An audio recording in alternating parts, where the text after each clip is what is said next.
Did you hear that? The 13th chime. It shouldn't exist, but we all know it's there, hiding behind the face of that demon clock. Once more it is time for the veil of shadows to be lifted. Once more it is time for the Hallow-Holics Anonymous podcast.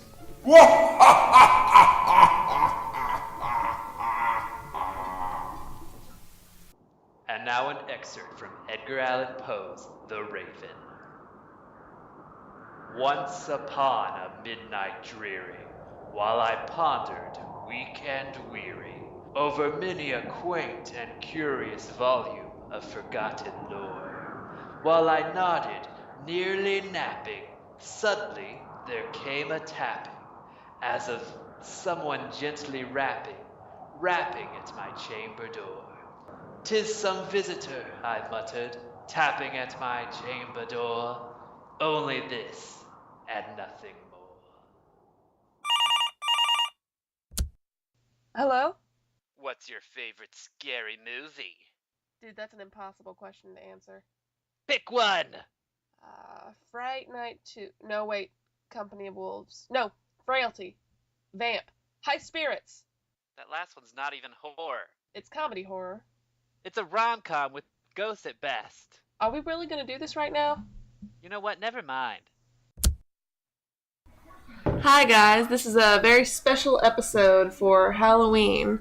Unfortunately, Julianne and Chris couldn't make it this week for the episode, but don't worry, I got another guest here who is just as cool. Would you like to introduce yourself, special guest?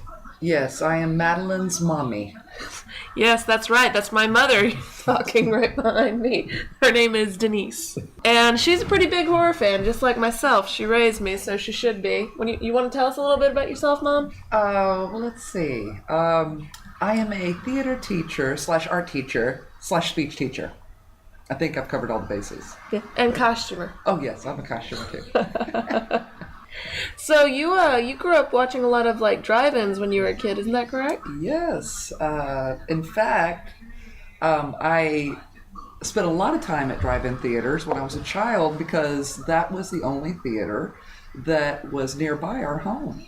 So we saw karate films and we saw a couple scary films. The Beguiled with Clint Eastwood is the one I remember. And that's pretty much classified as a horror film in my opinion, if you've never seen it. Yeah? Clint Eastwood loses his legs. It's pretty disturbing. Was to me anyway. That is a little disturbing. And I was probably only about maybe 3 or 4 when I saw that film. Wow, your parents had some interesting choices. Well, I think they were thinking I was asleep. But I wasn't.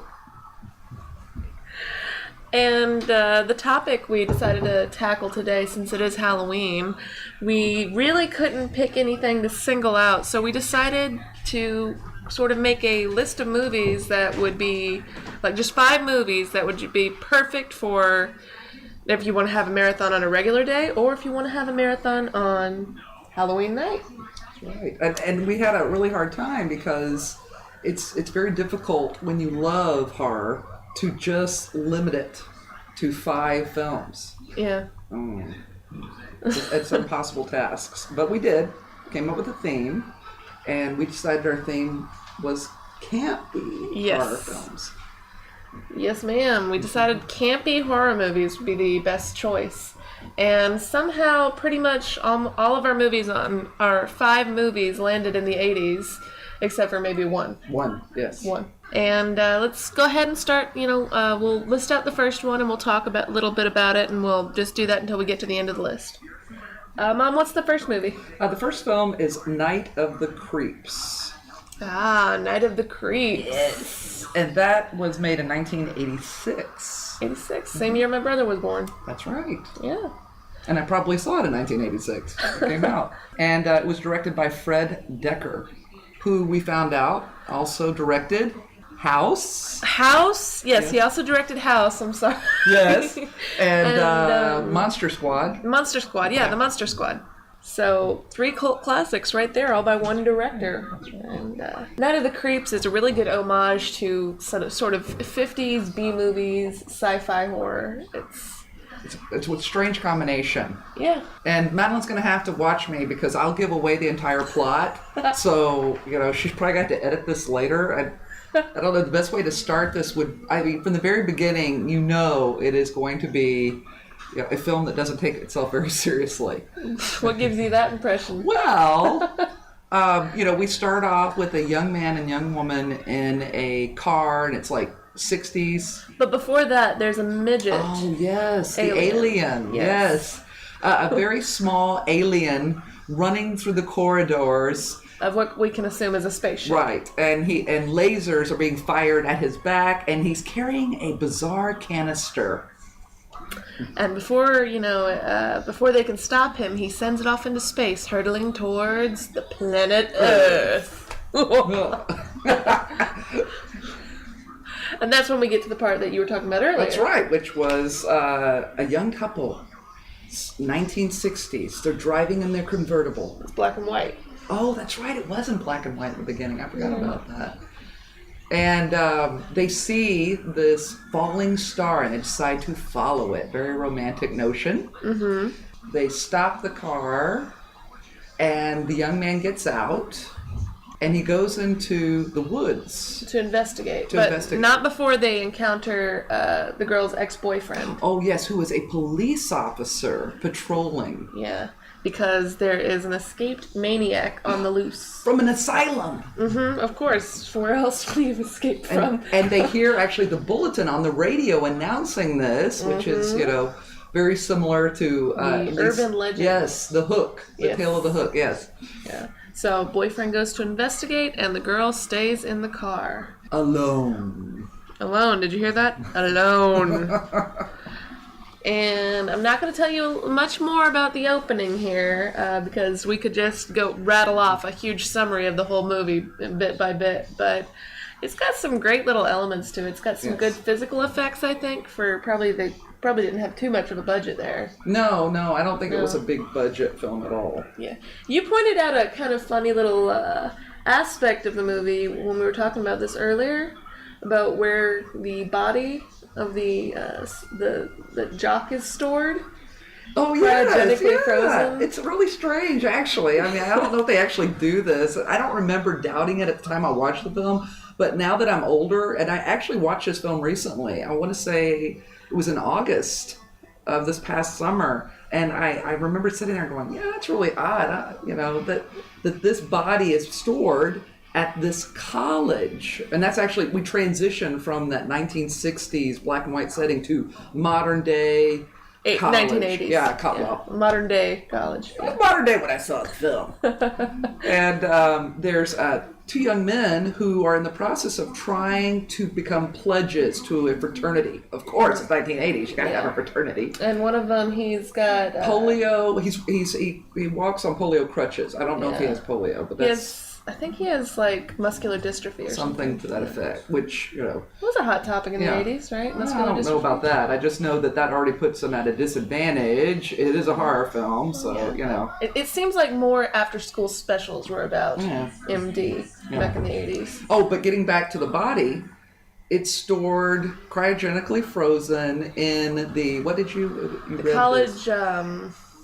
Cryogenics lab or something like that. A college cryogenics lab. Yeah, it's a pretty advanced college, I guess. I guess so. And they've had this body since the 1960s, apparently. And I guess the kid must have donated his body to science, is the only thing I can figure. Well, I imagine they probably found him after the incident at the beginning. Because, oh, we better not give that away. Yeah, we're not going to give that away. We're going to keep our mouths shut because we don't want to give away spoilers. That's right. This movie is a really good way to start off the 5-movie marathon, I think, because it's the right level of campy. Well, and you mentioned something about the time. The time. Yeah, how the length of the actual film. Yeah, it's only like 86 minutes long, and traditionally a standard movie script used to be 90 minutes. Nowadays it goes into 120 minutes, 160 minutes, to the point where you just don't want to watch a movie anymore. But So it was a little shorter than a feature-length film. a regular feature-length film. So it's very lighthearted. It's easy to get through. Yeah. And it's got some great action sequences. Yes, it does. And it's accompanied by wonderfully boppy 80s music, especially when the girls are getting dressed for the big dates. Yes. Oh, has one of the greatest movie lines in the world. Yes. I got good news and bad news, girls. The good news is your dates are here. What's the bad news? They're dead. Well, and you know what's interesting is the young police officer we meet at the very beginning of the film makes a reappearance, although yes, he does. Much later in his life, played by, he's like a favorite of John Carpenter, the actor. But he was a fixture of 80s horror films. And, Tom Atkins. That's it. And it's not just horror films. I think he did, some action films as well. Yeah, when he plays the action character very well. Yes, and he does a really great job. Oh, he was in one of the Halloween sequels too, I believe. He was? Yeah, yeah. But he does a great job of playing this like crusty, old school cop, and he uses all the cliche sayings and everything. And you know, honestly, I imagine if Guillermo del Toro remade Night of the Creeps, he'd use Ron Perlman to play Rick Atkins' character. You know, I can see that. Yeah, okay. I'd like to see them in a movie together. Hey, that'd be great. Why not? Yeah. And once you've had your fill of this movie, I think it's time to launch into our next selection, which is one of my favorite movies. I was going to say, I'm going to rely on you more for this one, because I know this is like, you were obsessed with this film when you were a kid. Oh my goodness. How many times did you watch that film? I do not know. For a while, I watched it every day. I just remember seeing you watch it a lot and becoming a little worried. You had a fixation about this film. Actually, I think I liked part 2 even more. Oh, goodness gracious. I did not. We're talking about Fright Night. Yeah. 1985. Mm-hmm. And that was Tom Holland. And it falls into, because we also try to divide it up by, the types of horror films. Mm-hmm. Our first one was kind of an alien. Yeah, alien. Yeah. Sort of. And then this one was vampire. Vampire. Yes, and Christopher Sarandon does an excellent job at playing an evil, batty vampire. Yes. There was no remake of this, by the way. That didn't happen. No. It didn't happen. Very disappointing. It lost its charm. You know, one time I was reading about this movie, and there's this... Basically, it's about a young man who watches a lot of late-night horror movies. Oh my gosh, Roddy McDowall. Yes, one of my the horror favorite host. actors. Yes. Roddy McDowall is the horror host, Yeah. and he's kind of like a sort of Peter Cushing-esque actor. Yes. And the young man's, kissing his girlfriend, but then when he looks next door, he sees that there's some suspicious boxes being moved in next door. And it's all about him being obsessed with the fact that he's pretty sure his neighbor is a vampire. Or, at first, he just knows there's something wrong with the... Yeah. Yeah, that there's something not right. And he becomes a little obsessive about it. Mm-hmm. I guess you could almost say he's almost stalking his neighbor. Yeah. And, in the real world, this kid would be crazy. Mm-hmm. And there's actually one little fun fact about this movie is that I read that Christopher Sarandon, his character was always eating apples in the movie. Mm. And he had suggested and done this, that if you ever look at the apples he's eating, it really doesn't look like a normal bite a person would take. It looks like the inside has been hollowed out with one bite. It's really interesting. Like he drains the life from the apple. Ugh. Another movie with great effects, by the way. Great physical effects. And one of my favorite characters character actors other than Roddy McDowall, who I love dearly, is his friend, the young actor who plays his friend. Mm-hmm. Evil Ed? Yes. Yeah. Everyone I'm pretty sure you're all aware of what happened to that actor, so. Well, right. Yeah, it's not horror. That's a horror in itself.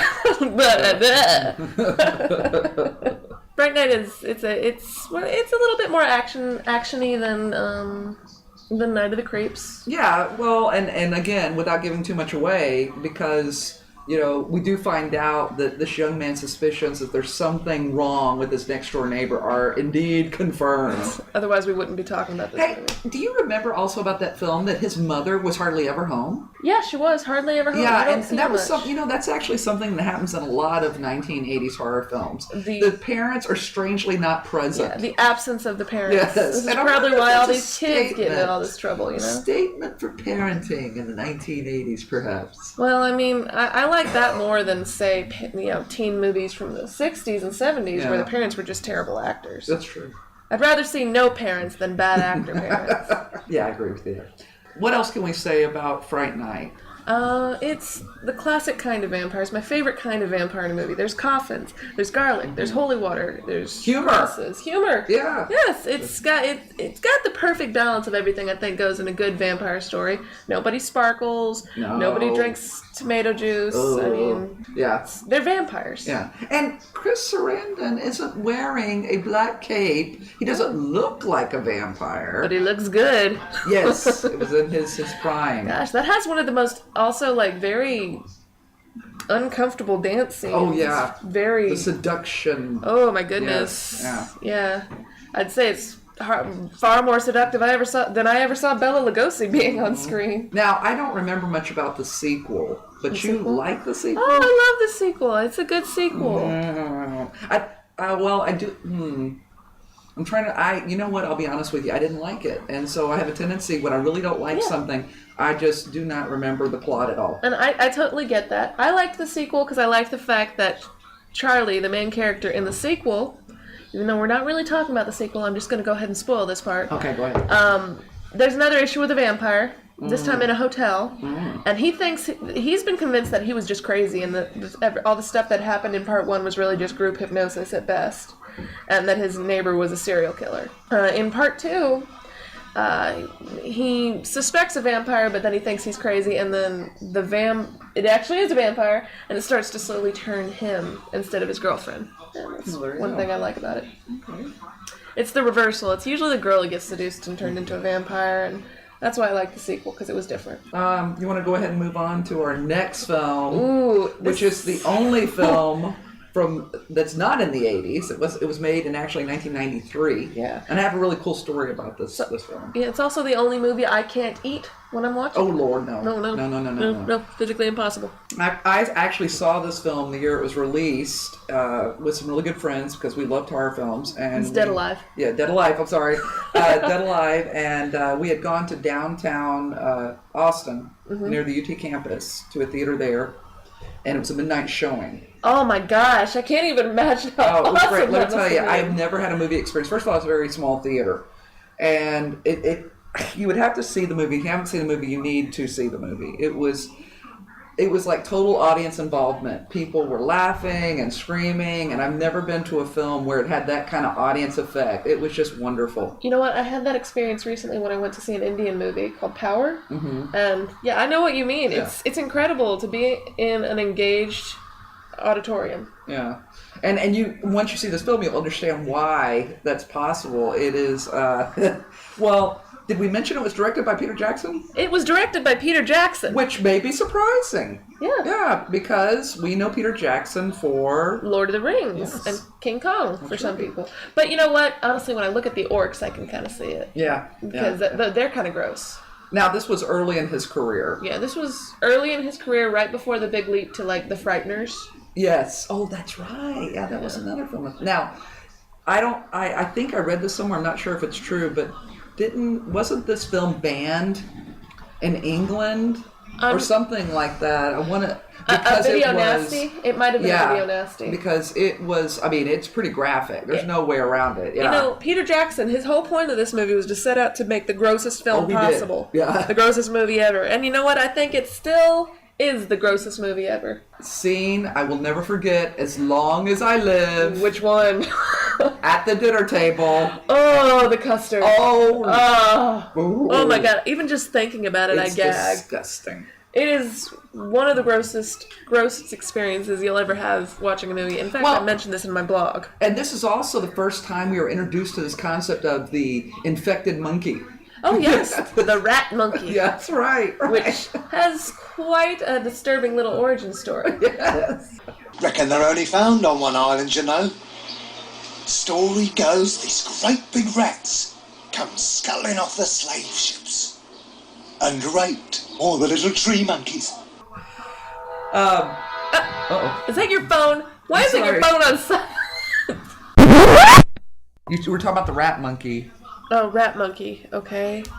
Then you told the story about the auditorium. I told that first. Yeah. Sorry, guys, we got a little sidetracked by a phone conversation here, but her phone's off now.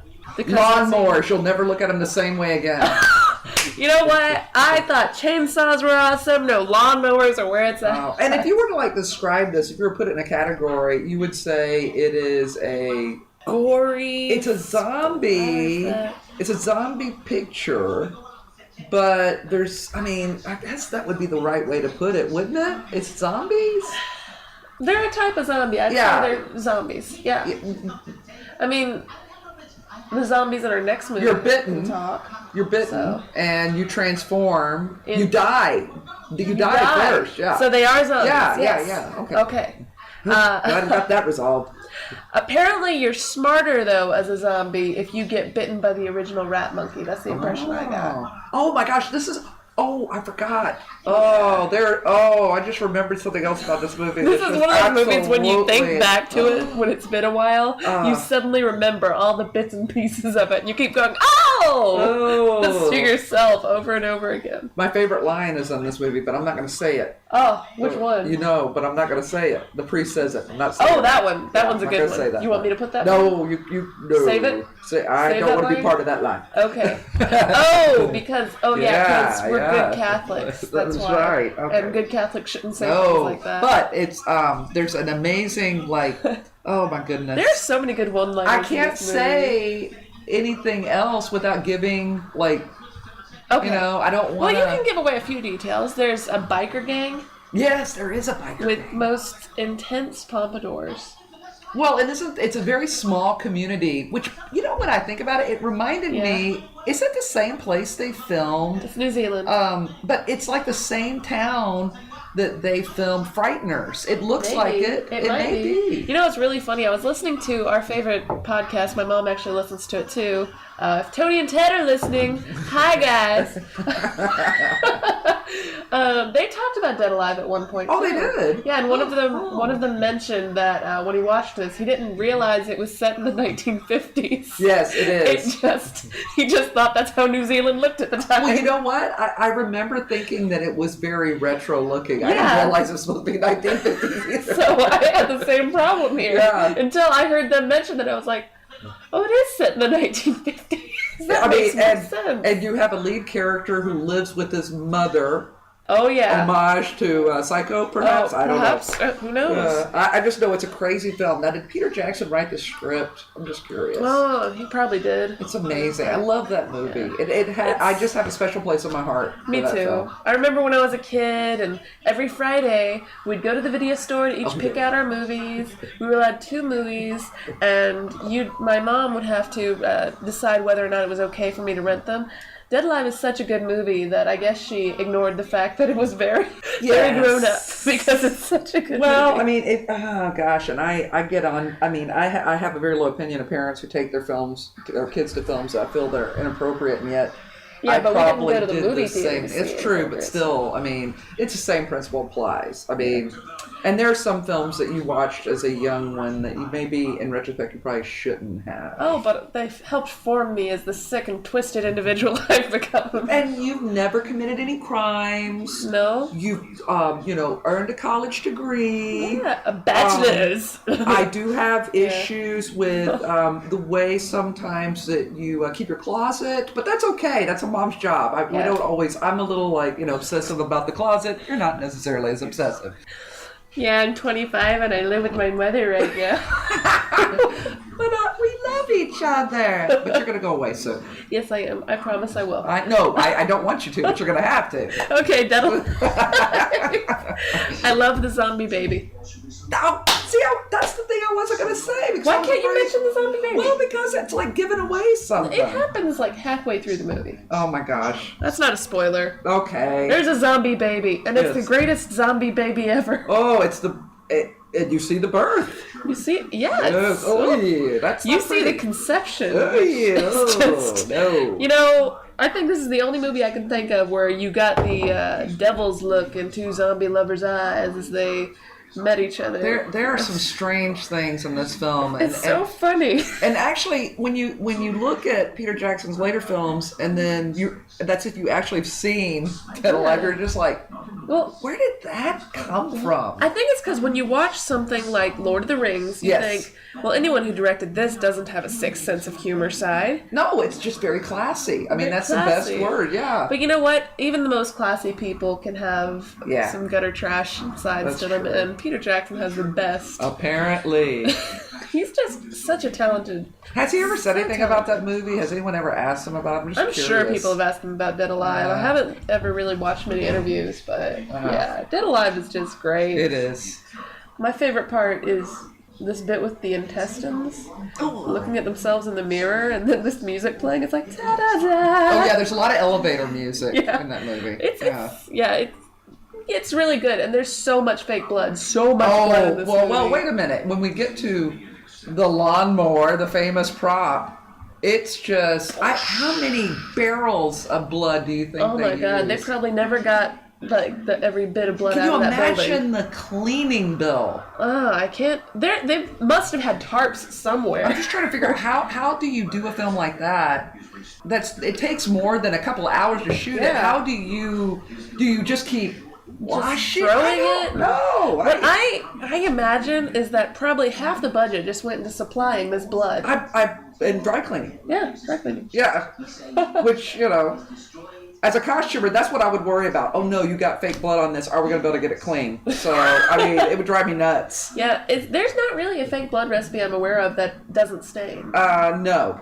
It all stains. It all stains. Now, believe me, there is one you can actually, there was one I tried before where you take dishwashing liquid, clear dishwashing liquid, and you put in just a little bit of red food color. Now, the problem is it's not really thick. It's a little, watery, but it will come out of clothes. Now, you still have to put it directly into clothes. Okay, I did some Shakespeare plays. I had some blood. I had to get the blood out, okay?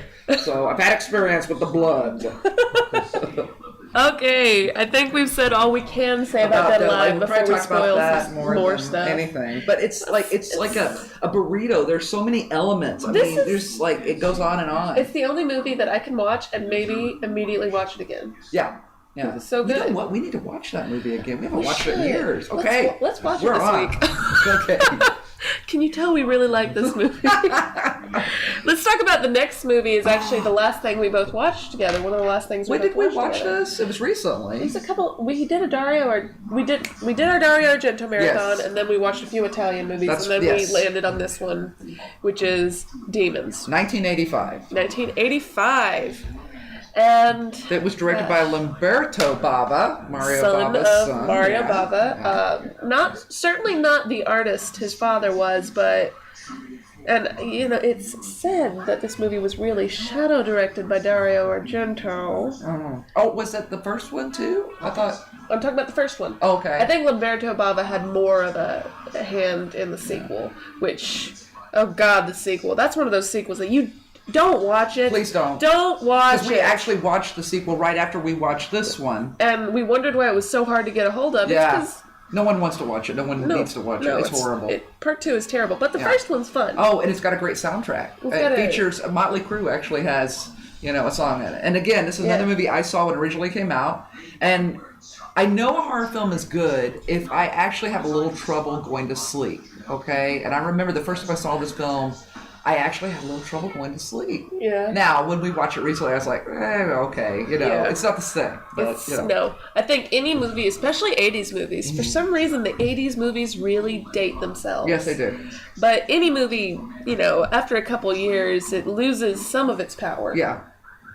Maybe it's just your familiarity with it. Maybe it's just the fact that it looks different. It doesn't feel recent. One of the things that I really love about this film is that there's a certain category of horror films I love, and it's when you have a group of people getting together and they're trying to save themselves. Night of the Living Dead. That's a good example. Oh, Night of the Living Dead is, of course, a classic. But it follows the same kind of formula, and you have this group of people who are trapped together in a... Theater, yes, which is it's really freaky because it's a film within a film. And it's a building that's naturally supposed to be dark. Yeah. There's one thing I can say about this, though, definitely as a warning to anyone who's not really familiar with Italian movies, who hasn't watched Italian movies. They had a completely different style with their dubbing. Ours, the dialogue, actually, the way we record it is different. They will record and then they'll dub over. So it's just very, very obvious with the voices. So if you're not used to that, I think Demons is a good entry movie. I think so. I mean, and it, to some extent, it still holds up today because I still enjoyed it and appreciated it.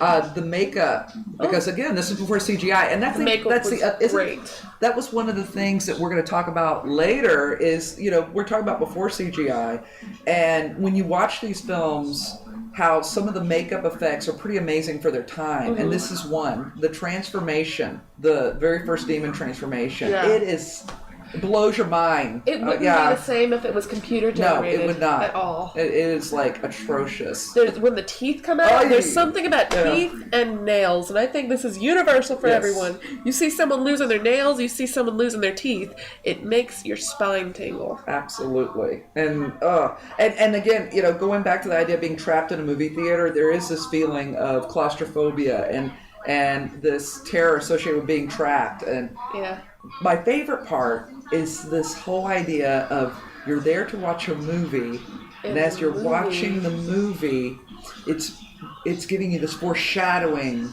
of things that are going to happen in the actual thing. This is the most bizarre thing about this movie. It's the fact that everyone in the theater is watching this movie of these people going to a cemetery, reading a book with an evil curse in it, and a prophecy. Now, what is the book called in this particular film? Do you remember?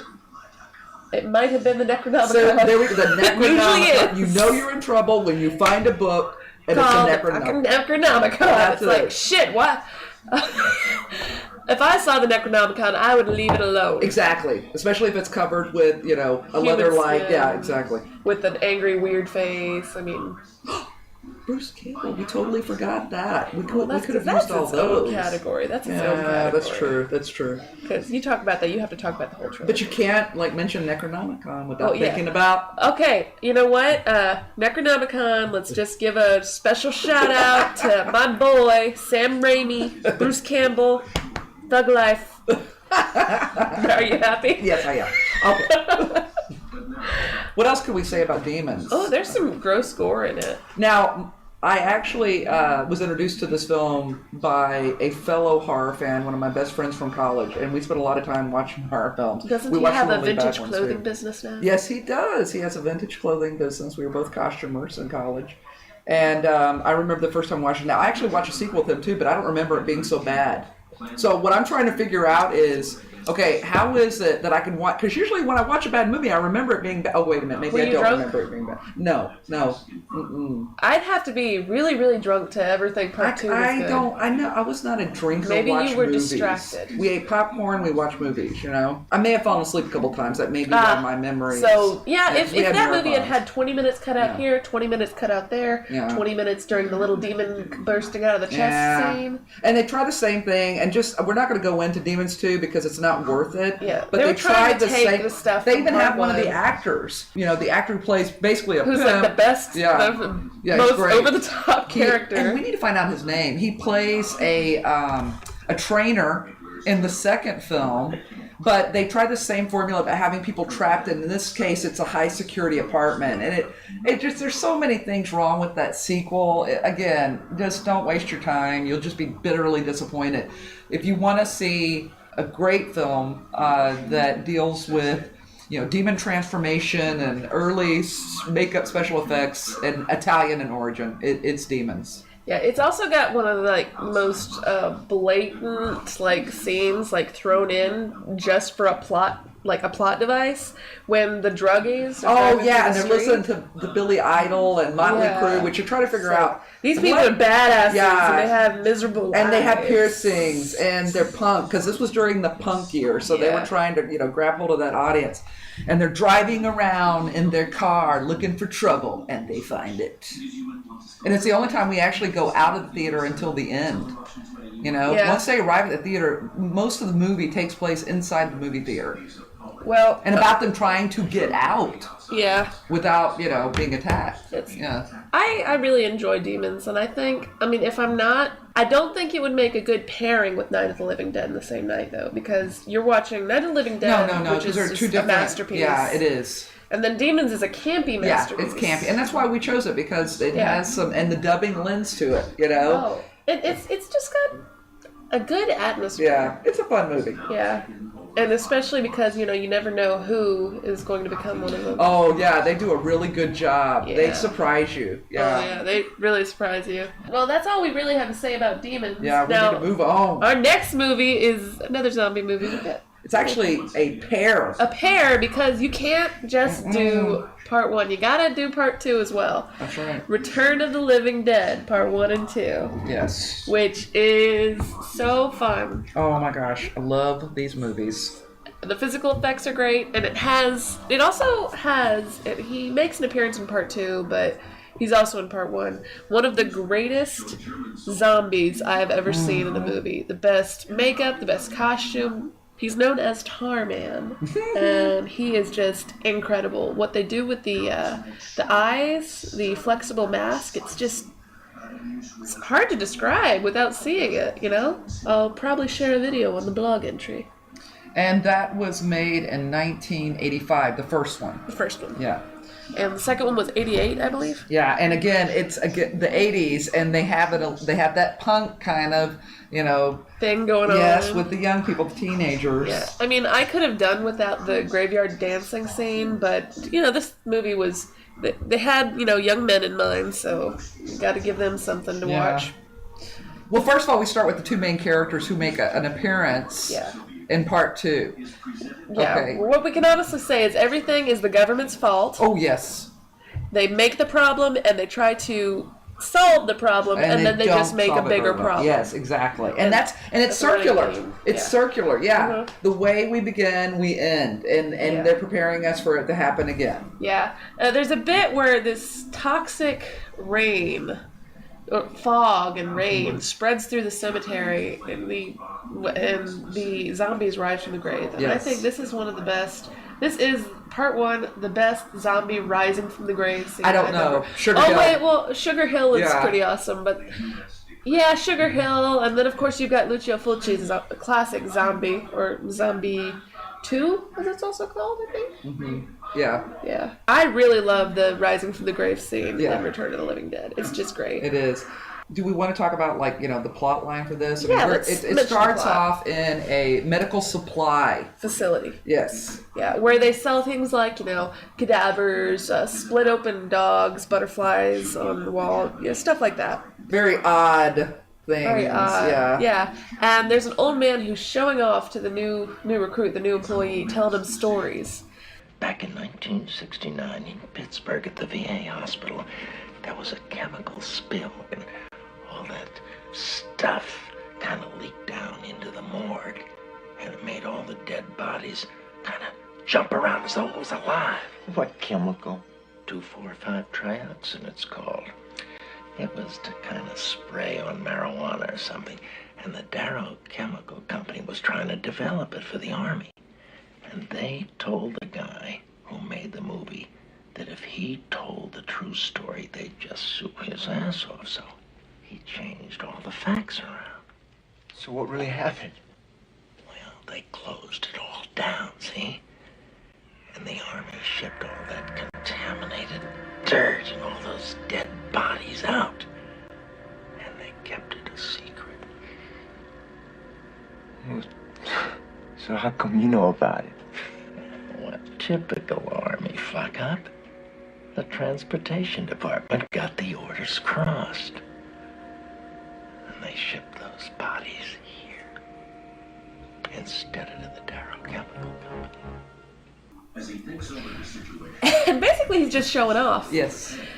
And then he says that they have a canister that got shipped there by mistake that belonged to the government. And it looks like a giant oil barrel. Looks like with a giant window. oil drum with a window. Yeah, with a window.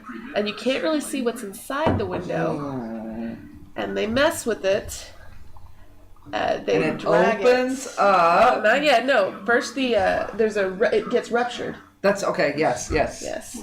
And this gas sprays out directly on Into their face. Into their faces. And they're coughing and wheezing. And the young man is actually a punker. Oh yes, he's and a punker. his friends and his girlfriend are supposed to come by his job so Later. they could go out. Yeah, on the town with his like sorority girlfriend. Yeah, she doesn't really look like a punk. I'm not sure. What on earth is she doing with that? This, was like bad crowd tribute to. It also has Clu Gallagher in it, or Gallagher. Is it Gallagher or Gallagher? But he was in The Last Picture Show. And it's probably what he's best known for. But he's great in this movie. Oh, Miguel Nunez. There you go. Okay. He plays. He's a punk. Yeah. Right. He's the one with the Jerry curl going on. That's right. That's again. There's some really strange things here. What 80s? What was wrong with you? I don't know, because they were a combination of new wave and punk. I think it's because the 80s was like burned out after the 70s. Maybe. And that's kind of the results. Well, anyway, go back to the canister. I'm sorry. The canister. It also happens to a lot of the gas gets throughout the whole facility, including one room with this huge bald guy hanging on a hook. Oh, and the cooler! Yeah, and he's actually quite terrifying. Yes, he is. I'd be like, holy shit, he's unstoppable. You can't stop this guy. They only have a matter of time when they lock him in this like huge freezer. The one thing you have to understand is this gas reanimates. That's how we get back to the zombie idea. And it reanimates this dead guy who they have to deal with. Oh! It also reanimates the butterflies and the dog half doggy that's like split in half so you can have the interior. Their tails are just wagging and they're like, yeah. It's just, oh my god. In the meantime, the old guy and the young punker are ill and they're, you can tell something's wrong. And the old guy has lost all control of himself. He's not brave anymore. No, he is not. He's scared. But it's the greatest little comedy bit ever. Now, at what point, and this is, because it's been a while, this is another movie I wouldn't mind seeing again. Yeah. The person who actually runs the medical supply company does come back and he ends up taking them. After they manage to get the cadaver and chop it up and put it in a bag, the guy who's in charge is like, I told you not to mess with that. That's right. This and they go to the mortuary. Yeah, they go to his friend's mortuary to burn up the evidence. And he tells the guy who runs the mortuary that they are rabid weasels or something. Yeah, it was something crazy like that. Yeah. When they burn the pieces of the body up, it goes into the air. The smoke goes into the air and gets into the clouds, and that's when the real stuff starts happening. Because a storm and it rains, which And when my favorite ever theme song starts playing. It's a great theme song. Yeah. Return to the Living Dead has the best soundtrack. Yeah, and one of the other things about this movie is that it's not like zombies eating it's not eating flesh. This is when it's all about the brains. That's all they talk about. They call for it, the brains. Brains. Oh yeah, they talk. Yes, they do. That is the other thing. Yes, the zombies talk. And in the sequel, has another They're still slow, character. but they talk. They're still slow. Yeah. They talk. Well, no, they're not slow. Yeah. Remember when the paramedics came, and then he was like, well, that's just because there's a whole bunch of them. That's all. They just bum rush them. They're not as fast as the zombies in 28 Days Later. Well, the zombies in Night of the Living Dead, that first guy was pretty fast. Okay, maybe I'll give you that, but maybe that's an inconsistency in the film. Because for the most part, they were kind of slow. He's the first zombie. Well, at any rate... We're going to disagree on this. We're going to agree that's a gray.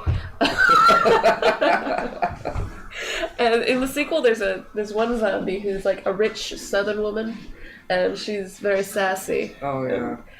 There's also this puppet they have in the first one, and they subdue it, and it's only the upper portion of the woman's torso. Yeah, they actually put it onto a metal gurney. Yeah, and it has an undulating Yeah, and the spine. mortician character also ends up becoming an important part of the story. Does. It's like these two idiots, their mistake affects everyone. Oh, and while they're at the mortuary, the punk's friends get into the facility. Yeah, to find him, and guess what they find? Tar Man! That's right. And a couple of other surprises. Oh man, there's this bit. He gets one of them. Yes. And then everyone's freaking out. And then he sees them and he looks up and he's like, more brains! And he's so happy. It's like, well, I can't hate Tarman. He's just so cheerful. Oh my god, I love these movies. Yeah, me too.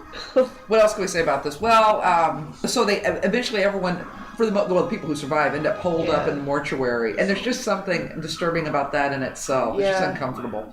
The embalming room is where most of it takes place, and the two lead characters, the older man and the punk, now the stuff is like.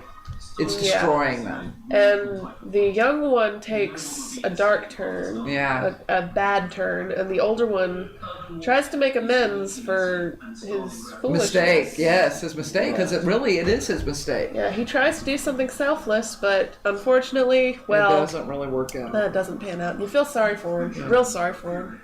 He's a good actor. He's a great actor. But we kind of transition then into part 2. Part 2. Which, after, of course, the bomb dropping. Now, we determined, because we actually wanted to look this up, the first 2 films were very similar in style. Yeah.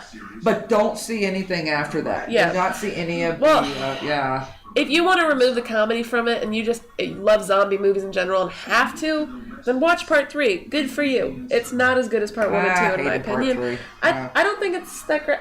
If you want to see boobs, watch part 3. But that's about it. I don't know. I do not recommend part 3. Yeah. It just totally, the reason why part 1 and part 2 were so great is the humor element. Yeah. Part 3 is not comedy, and I haven't even seen the other ones. I wouldn't want to. Part 3 does have an awesome DVD VHS cover, but that's about it. But part 2 is actually, part 1 was directed by Dan O'Bannon. And that was 1985. Part 2 was made in 1988, and it was directed by Ken Wiederhorn. Ken Wiederhorn. Yeah, and he was a screenwriter. And you were telling about some of the films. Ken Wiederhorn actually didn't direct a lot of movies. He was really a screenwriter. Yeah, he was mostly a screenwriter. Yeah. And you know what? He did a very good job of matching the theme and the character of the first movie. Mm-hmm. What's amazing is that they're so similar, but they managed to still have these independent, interesting plots. Well, we still have the same actors playing the older guy and the younger man. Young man. It's not their fault this time. No. But they still get infected. That's right. They're doing something they shouldn't be doing. And instead of being in the cemetery, medical supply... No, they're in the cemetery, but they're not in the medical supply. No, but eventually we move to a suburban neighborhood. Yes, we do. Yeah. It's a funny movie. It is. It's great. I mean, eventually they end up at the hospital with, like, this huge supply of brains that they're trying to subdue the zombies with as they're driving down in this truck. Oh, and this one has a really good actor in it, too. He's an older actor. I don't remember his name, but he plays the senile doctor vet guy in part 2, and he's just so funny. He's just kind of almost taking everything in stride. Oh, zombies! Well. That's right, he did have a pipe, didn't he? Yes, he did. He had a pipe, yeah. I made a smoking pipe gesture, by the way. You can't see that in the podcast. And in part 2, we have the appearance of the canister yet again, and that's the theme, is this canister. This large, oil barrel that once again has a pickled zombie. In it. Yeah. It's a very different design. Yeah. Not as good as the first one. Yeah. But still, it's interesting. And it's really cool because in this one, the credits run after the canister gets broken open. Yes. And you see you can't see anything in there until it fades away, and then you see the impression of the face pressed against the glass. Now, it falls off a military convoy truck. By the way, military guys, you need to start strapping down your vehicles. Right. You're breaking the law That's here. Right, and things fall off your truck, and they poison entire neighborhoods. It happened in All Zombies, too. Yeah, exactly. It's not the first time we've seen this happen. Yeah. And then, don't we have some, the little boy. Little boy. Oh. He's manipulated into opening it. Yeah, by the two bullies. I forgot about that. Yeah. Oh, bullies. Yeah. But it holds up. I mean, again, these are 2 movies I wouldn't mind watching with you. Yeah, again. Me and her watch a lot of movies together. We do. Neither of us has a personal life. Well, I have a job. I have a job? You know what I mean. And that wraps up the list of 5 movies. Wow, that feels like it went by really fast here. I know how. I could talk about like 100 million more movies. Yeah, we are at 49 minutes right now, so we could toss in another topic here. Well, you know, we had a hard time actually trying to pick just these 5. Yeah, my mom started off, she was like 10. I was like, oh, if we do 10, it's going to go over 2 hours. We can't do 10. Yeah. And so I had another topic suggestion I thought that was apt, since we have a costumer in the room. That's her. Ah. And today is Halloween. Today, as you're listening to this, hopefully. But today is the day before Halloween when we're recording this. Mom, do you have any tips for really minor fixes if a costume gets, like, torn or something like that? Like, repair work? Really? What? Okay, you know what? Just give me some simple costume ideas. There you go. Well, you know what I was thinking, because you had suggested the whole costume thing, and one of the things I can tell you is that if you have some really good makeup, you could rip up a costume, throw some fake blood on it, and you're ready to go. The zombie is like the easiest. When I was in college, we went to these like big like theme parties, and a couple of years, a group of friends and I our thing was zombies. So one year we were the American tourist zombies that were on a cruise ship with various like injuries. And I remember one of the things we did is we took Knox gelatin and we made like brains. We did the whole soaping out of the head. And if you're not familiar with theater makeup techniques, it probably wouldn't mean anything to you, but we used that gelatin to make brains. Tell us a little bit about Knox gelatin. Knox gelatin is actually something that was really popular in the 70s. People would actually drink it in liquid form to build up their nails. You could still find it in a lot of stores. If let's say I know it does sound disgusting, but it's actually used, it's a clear gelatin. So unlike Jell-O, it's unflavored and it's clear. And with a little bit of hot water, you're able to pour it onto a nonstick surface, and you can manipulate. You have to manipulate it very fast, and you can get like these weird, organic-looking, scars and things. Now, this was before you could go to any costume store or Walmart and buy makeup. Yeah.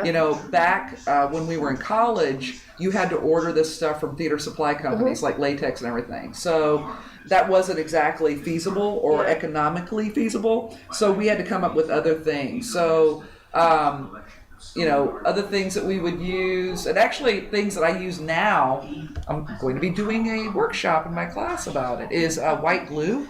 White glue? White glue, Elmer's like glue. Elmer's. Yes, and you take it and you put the glue on your hand, and you take toilet tissue or Kleenex and you separate the layers, and you tear it at regular edges, you put it down, that's first layer. Let it dry, put some more white glue, second layer. Let it dry, third layer. And then you take a sharp object and you can manipulate it by adding holes and things, and that's brilliant. I know. I'm impressed by it because I love that. I mean, I love this idea of being able to make, kitchen makeup, and there are some really cool things that you could do. I know in a lot of old 50s movies I've seen some of the tricks they do for doing monster skin is they use cornstarch. Cornstarch and cornmeal. Yeah. And in fact, I remember as a kid there was one book that I got that they would take honey. This sounds crazy, but they would take honey and you would put it on your hand or wherever you wanted this burned weird skin effect, and then you would take cornmeal and put it on top. I can imagine doing that somewhere in maybe a colder area. Certainly not in Texas, especially as intense as the weather has been here. Not to mention, I would be worried that you would attract insects. Yeah. I was thinking about, that's not very practical. Yeah. But I mean, as far as costumes go to Goodwill. Make sure if you're going to put blood on something that you're okay with it being there forever. What's great about maybe the zombie or even the vampire costume is, you know what? You can do any kind of character, any kind of profession. You can be a cheerleader, you can be whatever. Throw some zombie makeup on or put some fangs in. You've got yourself a costume. You've got yourself a mildly unique costume. That's right. And with YouTube, there's so many makeup tutorials, and a lot of them are, they're using things that you would purchase at Walmart. They're using the kitchen idea, like the glue and different things, decoupage, and it's amazing tissue what paper. you can buy today. Absolutely. You did some wig care recently, I think. Wig care. Oh, yes, wigs. Wig manipulation. I love wigs. And, there was one little trick that I learned recently. But I'm saying this with some reservations because I'm afraid that if someone were to boil their water too hot, they could have a horrible accident. So be careful. This is an advisory. I was like looking for ways to take wigs and curl them other than roll them because one of the things about wigs is because it's not real hair. Unless you pay a lot. Yeah, and there are reasons why I think wigs go bad. One of the best things you can do for yourself, and it's going to sound kind of gross, but if you go to Goodwill or someplace and you find wigs from like the 60s and 70s, buy them. They're better quality of acrylic fiber. There's wig shampoo. Don't use regular shampoo. And there are instructions about, washing wigs. It's a totally different thing. You never, ever use a brush or a comb on a wet wig. You will ruin it. And you certainly can't, do a lot of heavy-duty styling on those cheap wigs you buy at Walmart. You can forget that. Not. But if you've got a 60s or 70s wig, it's very simple. You do something called rag rolling, which is ripping strips of fabric, tie it on the ends, you roll it up. Okay? Now, let's say you're taking a straight wig, and your goal here is to try to get a curly wig. You put it in a bowl. Okay? Not plastic. It's got to be metal or glass. Boil water. And remember, this wig is rolled. You pour the hot water on it, and what it does with the acrylic wig is it actually shrinks the fibers. Okay, yeah, it's crazy. I just discovered this recently, and it's like my new favorite thing. And then you allow it to dry, and it's going to take a while. This is not something you can do in a day. It may take a couple of days because this hair is rolled up, and it is artificial hair. You unroll it, and you will have curls on this wig. And I've done it, and it works. Supposedly, now I haven't done this yet. Supposedly, you can get it back to the straight hair by pouring the boiling water. But the wig that I did do this with, I love it so much. I don't want to change the hairstyle because it's just so perfect that I have this love affair with it, and I'm just going to leave it alone for a while. It's easy to find a straight hair wig in good condition. Sure, but not again, so much with I'd imagine with the curly stuff. No, and you have to go back to this idea of you cannot use one of those $10, $15 wigs. A lot of those wigs, look, it's okay for one night of wearing, but if you're really trying to invest in the future of costuming, don't buy $10 wigs. Don't even buy $20 wigs. You're going to have to spend a little more money. And again, that's where going to garage sales and Goodwill, it pays. I mean, they may not look like much, but it's a better quality wig. The availability is a great thing, but cheap is cheap, and it always shows. Yeah. I mean, there's a reason the intensely nice wigs cost so much. Yeah, exactly. Yeah. Exactly. And you get what you pay for. Exactly. Yeah. Well, it has been fun talking about costumes and movies with you. I feel like I've done nothing. What are your plans for Halloween? Well, it's funny, because my students were actually asking me this. Miss Larson, you going to give out candy? I said, no, I'm not giving out candy. I know, I'm a terrible person, but here's what I want to do. You want to eat I want to, possibly, and popcorn. I want to turn off the lights on the porch, but it doesn't mean that the kids won't still knock. I don't know why people don't understand. When you turn off your lights, you're not giving out candy. I thought that was a universal signal. Apparently, it's not in our town. I want to be able to have my own horror movie marathon tomorrow night. There's some films I'd like to watch. I want to get into the spirit, okay? We just actually watched a pretty new movie. Ooh, that's right. It's a Hammer film because the company's back. That's Hammer right. is back. They're doing horror. And they've got really good budgets now because now quiet people ones. know. Yeah, now people know what Hammer is. It's not like the spitball and paste movies from the 60s. Yeah. This is the quiet ones, like you said. This was a good movie. I mean, I don't know how I feel about the ending, but it wasn't a bad ending. It was disturbing. Yeah. And it's hard now, especially when you watch a lot of horror films, it's hard to find a film that actually makes an impact on you. Do you feel that way sometimes? It's like, definitely. I've seen this before. A horror movie needs to make an impact if it's true horror, because it's a fable. A horror movie is a fable. It's a story of morals. A good horror film has a moral, because it's like an old fairy tale. That's right. It explores the darkness of human nature and human experiences. If a scary movie doesn't touch on that, then it's not really a scary movie. Can we just throw one more movie out there? It's the one we had on our list originally before we changed it, and I just really wish more people would see this movie. Okay, you need to throw this one in. I okay. have to. It's okay. No, I love this movie too. Dead and Buried. Oh my gosh! It has the grandfather from Willy Wonka and the Chocolate Factory playing a very different character. Yeah, it's a great movie, and I don't even think people are aware of this film. It was made, I believe, was it late 70s, early 80s? Yeah. It's about this small seaside town and the weird it's everyone such a is twisty-turny film. Old-fashioned and sweet. Yes. But then horrible, dark secrets. People will die in this town, be horribly burned and just basically destroyed beyond recognition. And then they'll show up the next day as if they've always lived there. Yeah. Alive, looking completely normal. It's a very strange little And film. the main character is an officer investigating this whole massive, disturbing little conspiracy in this seaside town. And it's dark. It's a great movie, though. Oh my god! And it's one of those movies that you're really not sure what's going on. It's and then when the reveal happens, you're like, how did I not see that coming? Yeah. And it's hard to find movies nowadays where you don't figure it all out. I get so tired of that. I hate to waste my life on a film where I already know the ending before the ending. Yeah, you feel just hollowed out. You feel a waste of my time. Yeah. I could have done some housework. Yeah, like I've seen I know you don't feel that way. I've seen some movies recently that pissed me off. One of them made me want to just throw my television out the window. I don't remember, but I remember being very angry. Yeah, it happens. Usually you hate a movie so much you don't even want to remember the title. No. There are a few movies that she's watched against my advice as well. Yes, and then I'm always sorry, but I have to I have to know they're bad. I gotta make sure. It's not that I don't trust your judgment, I just gotta make sure. Yeah. I gotta know why they're bad. And then once that's confirmed, I can move on with my life. Okay. Are you talking about the Rob Zombie film? Yes, I'm talking about the Rob Zombie. And what is the name of that film? House of a Thousand Corpses. Yes, it was a mistake. It was a mistake. I admit just because you like his music. I know. I was hoping, maybe, just maybe, but it was a pile of poo.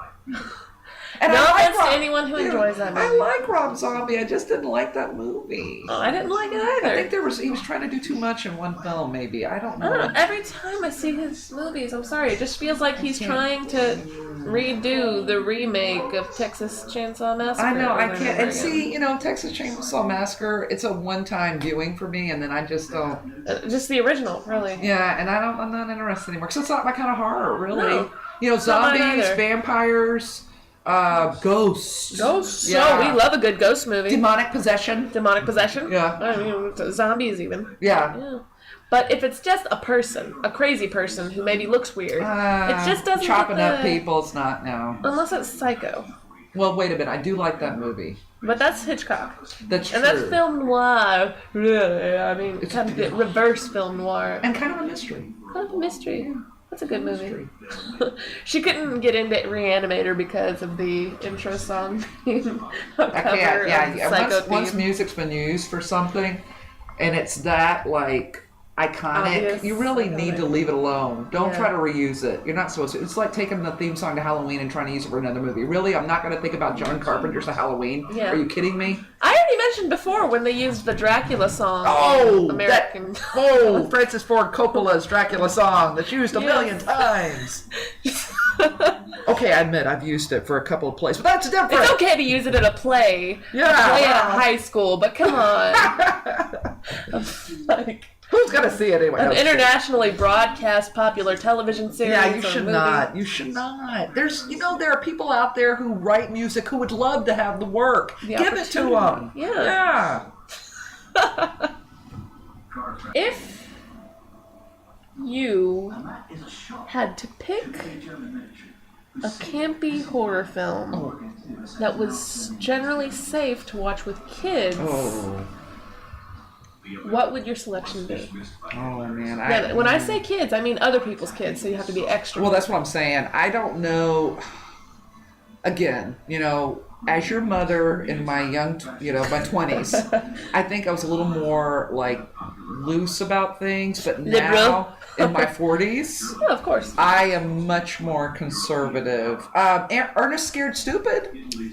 You could probably do that one. Yeah, that's a great example. Yeah, because you can't even do Monster Squad because there's some There's profanity. a lot of cussing in that Well, movie. was that an 80s film? Yeah, it was an 80s film, Okay. really kind of like The Goonies for Halloween. Exactly. And one of the things that you'll find, or I found recently, is because I actually tried to watch a film from the 80s with some of my nieces and nephews, and it wasn't just me, it was their parents as well, and we had forgotten how much profanity was just sprinkled around in films. I mean, from the 80s to the point where I was actually kind of surprised. I didn't remember it. I think that was a generation where kids were treated more like adults. Yeah, even E.T.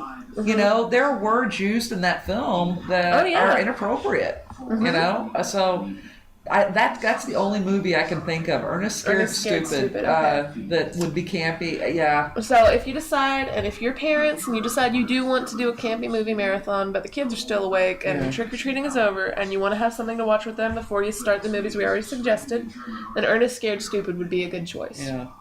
And if you're a babysitter, then Killer Clowns from Outer Space, as long as their parents don't know about it. Oh, that's a terrible thing to say. Not what Mark said. No, seriously, it's the perfect babysitting But movie. they do have a connection, don't they? Oh, yeah. What's the connection? Oh, the monsters, the trolls from Ernest Scared Stupid had been repurposed in Killer Clowns from Outer Space. They were just painted and dressed up. That is just so funny to me. And yet, for me, you know, if you're looking for it, you can see it. Yeah. But it just works. Yeah, they did a great job. That's great. Yeah. I'm all about repurposing. Yeah, but I would like to warn you, if you do show Killer Clowns from Outer Space to some kids, be aware that they will want to watch it 3 or 4 more times in the same day. You're speaking from experience, Madeline. I am speaking from experience with my cousins. Oh, yeah. Which, you know, you really shouldn't have watched that film with them in the first place. I didn't. Someone else pulled it out of my DVD shelf, Mom. I wonder who that was. All right, guys, we're going to finally wrap up this podcast. It wasn't an incredibly long episode, but it was a pretty awesome way to spend Halloween with one of my best friends, myself. Wait a minute! With my mom.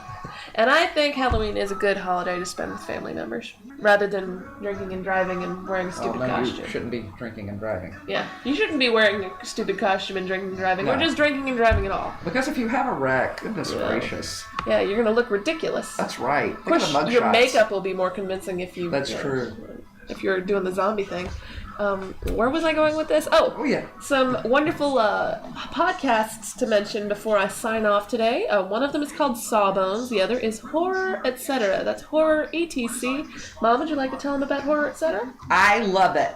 I listen to it when I'm sewing, and sometimes when I'm working on lesson plans and other things, and I really enjoy it. It's just awesome for any horror fan, and Tony and Ted, and sometimes Doug, y'all do a great job. Hopefully you listen to this episode. I'd also like to mention my blog, Hallow-Holic.blogspot.com. You can also find it at Hallow-Holic.wordpress.com, and our Twitter, which is Hallow-Holic, or Hallow-Holics. I'll have to ask Julianne. You know what? You've heard it in previous episodes. You should know what it is by now. Don't forget to drop us a line on the Twitter and review us on iTunes. Hello. Okay, I think I figured out what my favorite movie is now. How did you get this number?